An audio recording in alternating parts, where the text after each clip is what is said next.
Alors bonjour à tous, je suis Jacqueline Violet-Repetto, j'étais professeure d'histoire, je suis à la retraite, je m'intéresse tout particulièrement à l'histoire des femmes et c'est dans ce cadre donc que je vais vous présenter un tout petit sujet sur un thème qui est un thème relativement ancien puisque je vais parler de la guerre de 1914.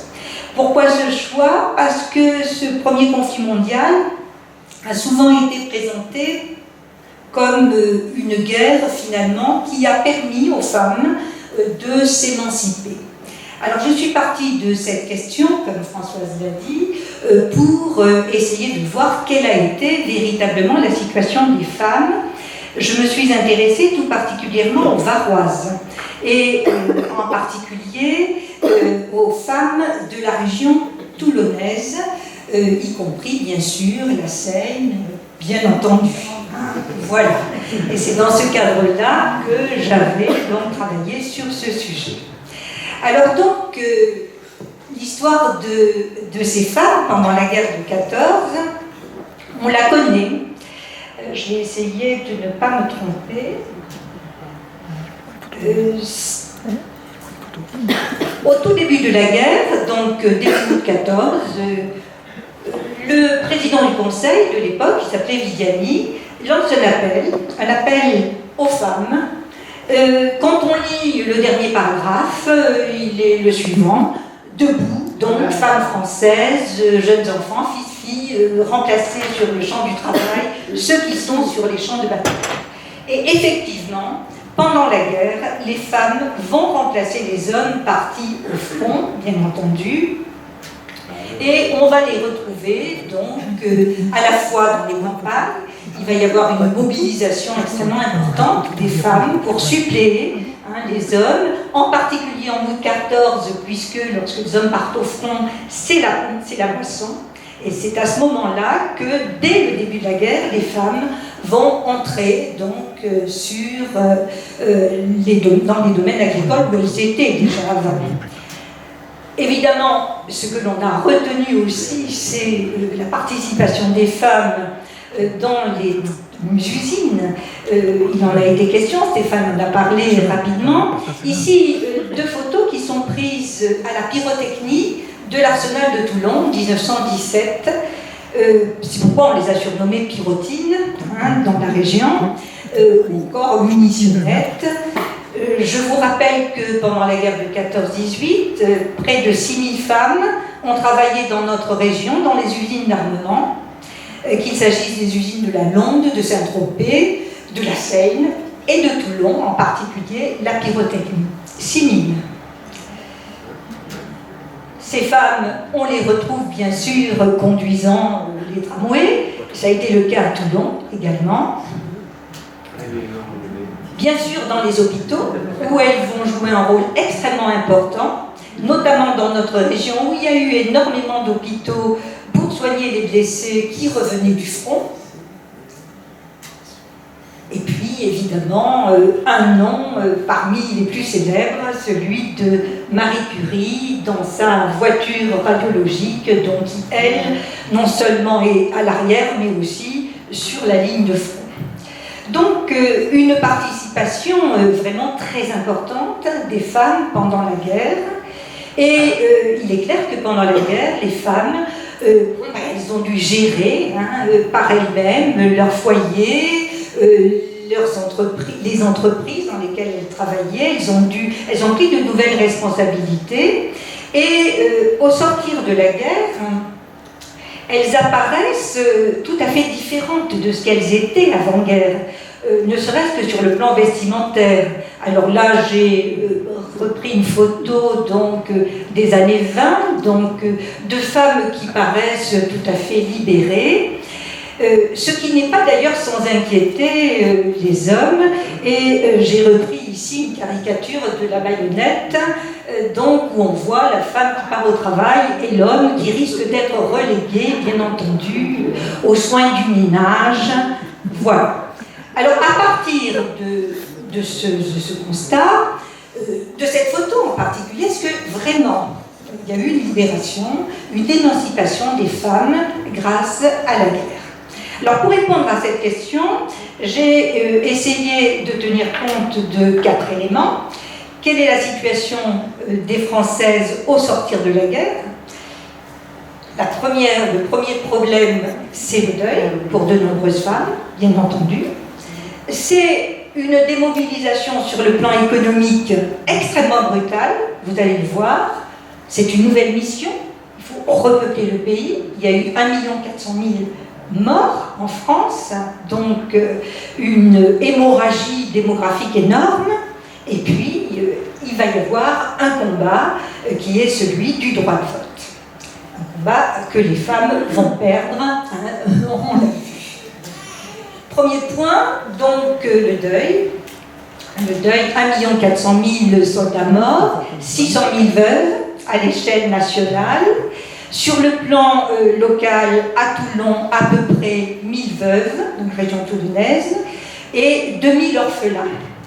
Et il est évident que pour ces femmes, le premier problème qui va se poser, c'est celui d'assurer la survie de leur foyer, de leurs enfants. Alors l'État va effectivement donner il y a des pensions d'abord qui sont versées aux veuves de soldats, mais une pension qui est extrêmement modique. J'ai repris un petit peu les chiffres. Dans les années 20, la pension est de 4 € par jour pour une femme de soldat décédé. Le prix d'un kilo de viande, c'est 2 francs. Donc vous voyez, la pension est extrêmement modeste, surtout quand on est la femme la veuve d'un simple soldat. D'autre part, il va y avoir quelques emplois réservés, c'est vrai, dans les entreprises donc dépendantes de l'État, la Poste, etc. Mais ces emplois réservés sont assez limités et beaucoup de femmes n'ont pas pu y prétendre. Par conséquent, vous le voyez, une situation au niveau des veuves, une situation qui est extrêmement difficile dans notre région comme tout ailleurs. Alors, l'État, la société a pris conscience, bien entendu, de l'effort qui a été accompli par les femmes. Et ces femmes, elles ne sont pas oubliées dans les monuments qui commémorent. Vous savez, ces monuments aux morts qu'on va retrouver dans chaque commune. Ici, j'ai repris la photo du monument aux morts de Toulon. Mais l'image qui est renvoyée de la femme, c'est l'image de la mère, de la veuve éplorée, c'est-à-dire une image extrêmement traditionnelle de la manière dont on conçoit le rôle des femmes. Il n'y a pas de monument qui commémore la paysanne ou l'ouvrière au sortir de la guerre, pas du tout. Deuxième élément, la situation économique de toutes ces femmes qui avaient été employées dans les entreprises. Je vous l'ai dit, 6 000 femmes ont travaillé, ne serait-ce qu'à la pyrotechnie de l'arsenal de Toulon. Alors, elles sont... vous voyez ici une photo qui est prise donc à l'Arsenal en 1917. Ces femmes ont été vraiment soumises à des conditions de travail qui étaient difficiles, dangereuses. Il y a eu un certain nombre d'accidents, bien entendu. Alors, ce qui est intéressant, c'est de voir que ces femmes, à la veille de la guerre, elles constituaient à peu près le tiers de la population active en France. Et très souvent, on a l'impression que grâce à la guerre, les femmes ont commencé, sont entrées dans le monde du travail, ce qui est archi faux.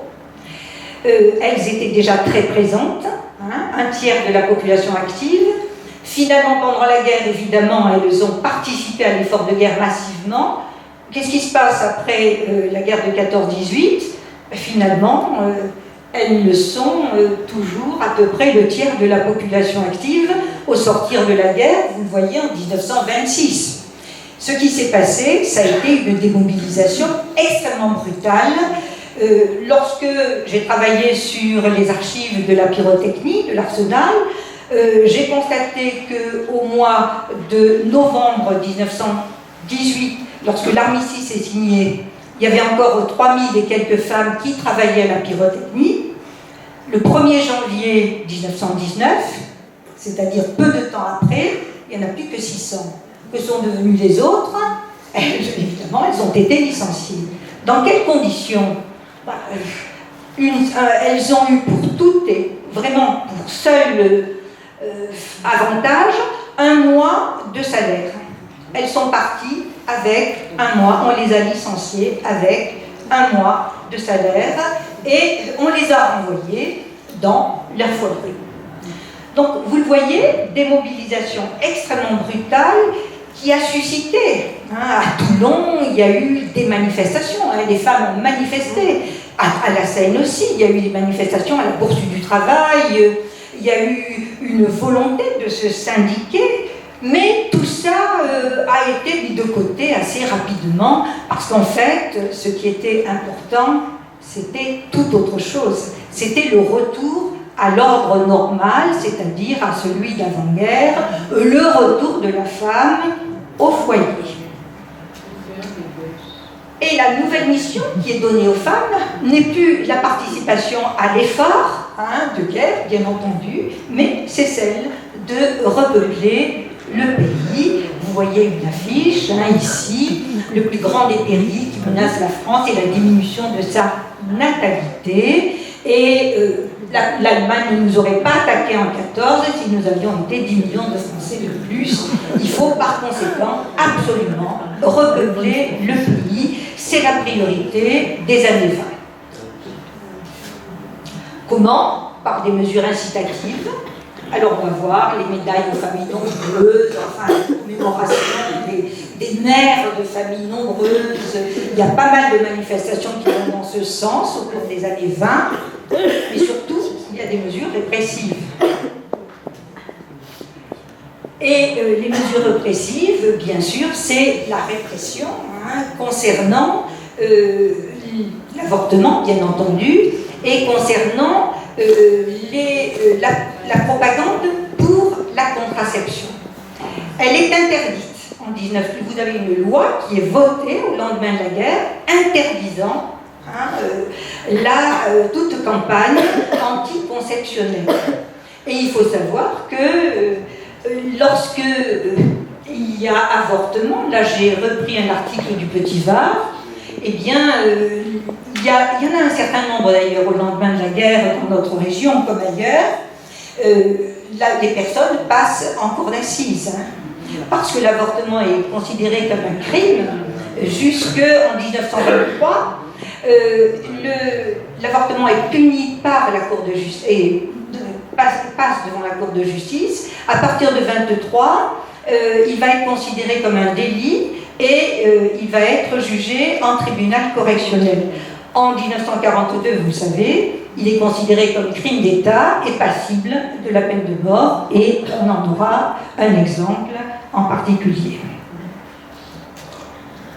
Alors évidemment, pour essayer de remettre en cause cette situation des femmes, vous avez toute une série de campagnes remettant en cause le fameux Code Napoléon. Ce Code de Napoléon qui réduit la femme en mineure sur le plan juridique. Et à Toulon, on voit se développer toute une série d'articles qui émanent de femmes, donc je pense notamment à une femme qui s'appelait Blanche d'Albe, qui était chanteuse lyrique à l'opéra, et qui écrit de nombreux articles pour dénoncer ce Code de Napoléon, qui ont réduit les femmes de manière scandaleuse en mineurs, par rapport évidemment aux hommes. Mais le problème, c'est que pour remettre en cause le Code Napoléon, encore faut-il pouvoir voter des lois. Et pour voter des lois, encore faut-il pouvoir voter. Et ça va être le grand combat des Toulonnaises et des Françaises dans l'immédiate après-guerre, dans notre région.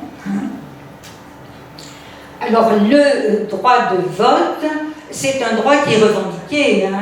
Stéphane l'a dit depuis longtemps en France, ce n'est pas une nouveauté au lendemain de la Première Guerre mondiale. Il se trouve que déjà avant-guerre, à Toulon, il y avait déjà des associations qui revendiquaient le droit de vote.